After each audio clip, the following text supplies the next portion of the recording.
ডাবের পানির মধ্যে আল্লাহ 4টি রোগের মহা ওষুধ ঢুকিয়ে দিয়েছেন। এই যে ডাব আমরা খাই, এটা নিয়ে কখনো চিন্তা করেছেন আল্লাহ কি উপকার এটাই ঢুকাইছেন?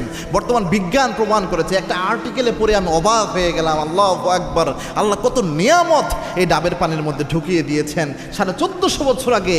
এই জন্য পবিত্র কোরআনে আল্লাহ একটা আয়াত নাজিল করেছেন। দেখেন, আমি এই উপকারের ব্যাপারে যাচ্ছি তার আগে আল্লাহর ঘোষণাটা দেখেন।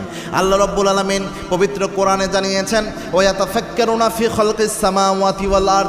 ও আমার গোলামেরা, আমি আল্লাহর যত সৃষ্টিগুলা রয়েছে, আমি আল্লাহর সৃষ্টিগুলা নিয়ে একটু চিন্তা গবেষণা করো, কত নিয়ামত আমি আল্লাহ দিয়েছি।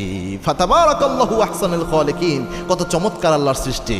আবার আল্লাহর হাবিব বলছেন, মা আনজালাল্লাহু দাআন ইল্লা আনজালাল্লাহু শিফাআন।